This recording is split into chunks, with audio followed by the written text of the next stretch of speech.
Assalamualaikum warahmatullahi wabarakatuh. Hamdan wa syukran lillah, la haula wa la quwwata illa billah, amma ba'd. Tribuners yang dirahmati oleh Allah Subhanahu wa taala. Kalau kita mencari sosok, siapakah sosok yang pas untuk kita jadikan idola? Untuk para kaum remaja, untuk siapapun kita yang saat ini masih diberikan kesempatan hidup, maka siapa sosok yang paling pas yang kita jadikan contoh? Tentu saja jawabannya seperti yang Allah katakan di dalam surah Al-Ahzab ayat 21. Laqad kana lakum fi rasulillahi uswatun hasanah. Tentu saja kalau kita mencari sosok, mencari contoh di dalam kehidupan, maka contohlah baginda Nabi Muhammad sallallahu alaihi wasallam. Karena Allah sudah mendesain Nabi Muhammad sebagai uswatun hasanah, contoh yang baik.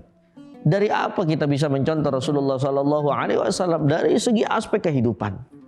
Misalkan dari perkataan, Rasulullah kalamuhu hulwun, perkataannya manis, gak pernah nyakitin orang. Makanya sejarah mencatat satu-satunya manusia yang gak pernah nyakitin manusia yang lainnya hanya baginda Nabi Muhammad Sallallahu Alaihi Wasallam. Kalau kita nyontohnya bukan Nabi, perkataannya manis, belum tentu manis dari hatinya. Boleh tanya perempuan-perempuan yang korban ghosting, ketemu sama laki-laki, bilangnya, "Neng, abang I love you." Ternyata di balik itu WhatsApp-nya udah kayak kos-kosan putri. Tapi Nabi Muhammad Sallallahu Alaihi Wasallam perkataannya bisa menjadikan manis dan contoh.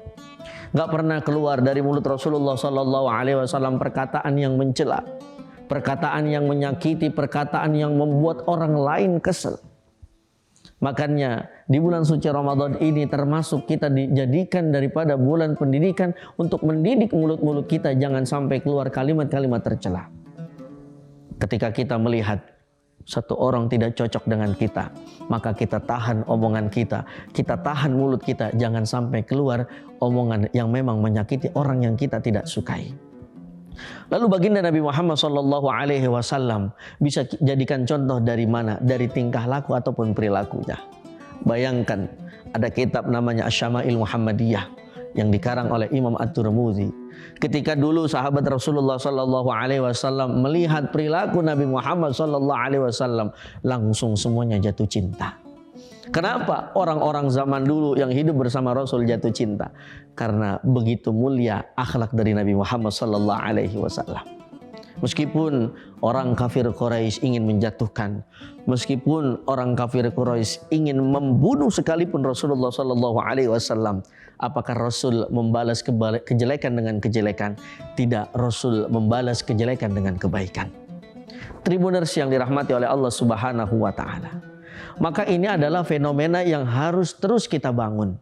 Bahwasannya kalau kita sekarang hidup di Indonesia, sosok siapa yang bisa kita jadikan contoh? Bukan artis, bukan orang-orang yang mohon maaf manusia biasa. Nabi Muhammad manusia, tapi bukan sembarang manusia. Makanya dikatakan basyarun la kal basyar. Rasul manusia, tapi bukan sembarang manusia. Yang omongannya indah, perkataannya indah, tingkah lakunya indah, dan ini cocok kita jadikan sebagai role model di dalam kehidupan kita. Yakinlah ketika Rasul yang kita jadikan teladan, maka bangsa kita Indonesia tidak akan ada yang namanya kemerosotan akhlak. Bayangkan ketika anak-anak muda sekarang, misalkan yang dilihat, yang ditonton, yang dijadikan contoh adalah Rasulullah Sallallahu Alaihi Wasallam, maka tidak akan ada berita seorang anak membunuh orang tuanya. Ketika Rasulullah Sallallahu Alaihi Wasallam dijadikan contoh, maka saya yakin, kita semua yakin, tidak akan ada berita seorang anak durhaka kepada orang tuanya. Ketika Rasul yang kita jadikan contoh omongan serta pekerjaan ataupun tingkah lakunya, kita yakin tidak akan pernah ada berita seorang anak menuntut orang tuanya di pengadilan agama ataupun di pengadilan negeri. Tribuners yang dirahmati oleh Allah Subhanahu wa taala.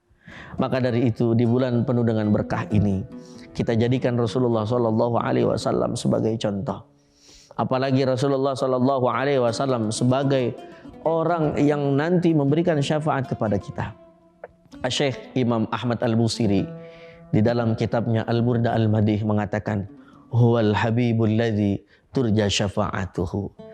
Dialah kekasih, yaitu Nabi Muhammad SAW yang kita harapkan pertolongan nanti di yaumil qiyamah.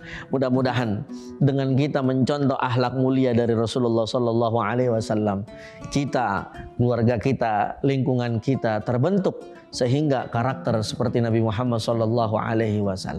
Tribuners yang dirahmati oleh Allah Subhanahu wa Ta'ala. Maka dari itu ada satu akhlak Rasulullah yang luar biasa yang bisa kita jadikan contoh saat ini.